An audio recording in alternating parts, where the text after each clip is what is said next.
Hello friends, இப்போ நம்ம எங்கே இருக்கோம்னு பார்த்தீங்கன்னா பொள்ளாச்சிக்கு அடுத்த ஆனமலையில் இருக்கிற மாசாணியம்மன் கோயிலுக்கு தாங்க போயிருந்தோம். ஸோ இது பார்த்தீங்கன்னா ரொம்ப பிரசித்தி பெற்ற ஒரு கோயிலுங்க. ஏன்னா நம்ம நினச்ச காரியம் எதுவுமே நடக்கணும் அப்படின்னா பார்த்தீங்கன்னா கண்டிப்பாக இந்த கோயில்களுக்கு வருவாங்க. இந்த கோயில்கள் பார்த்தீங்கன்னா வெள்ளி, செவ்வாய், பௌர்ணமி, அமாவாசை அன்றைய தினத்தில் பார்த்தீங்கன்னா ரொம்ப ரொம்ப கூட்டமாக இருக்கும். பொள்ளாச்சிலேருந்து ஒரு 14 கிலோமீட்டரில் வந்தீங்கன்னா நீங்கள் இந்த மாசாணியம்மன் கோயிலுக்கு வந்துடலாங்க. நான் வந்து வீக் டேஸில் போனனால ரொம்ப ஃப்ரீயாக இருந்தது. ஆனால் நீங்கள் வீக்கெண்ட்லேயும் விசேஷ டைமில் போனீங்கன்னா ரொம்ப ரொம்ப கூட்டமாக இருக்கும். நிறைய கியூ நின்று போக வேண்டியதாக இருக்கும். ஸோ முடிஞ்ச அளவுக்கு நீங்கள் ஃப்ரீயாக சாமி கும்பிடணும்னா நீங்கள் வந்து வீக் டேஸில் அந்த மாதிரி போங்க. பாருங்கள், உள்ளே பார்த்தீங்கன்னா உங்களுக்கு மாசாணியம்மனோட சிலை வந்து உங்களுக்கு அழகாக தெரியும்.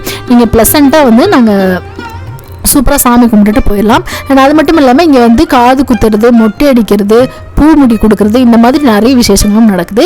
பின்னாடி ஆற்றுல தண்ணி போதாங்கிறது பார்க்கறதுக்கு வேண்டி போயிருந்தோம். சூப்பராகவே தண்ணி போதும். அங்கே எல்லாருமே என்ஜாயபுளாக குளிச்சுட்டு இருந்தாங்க.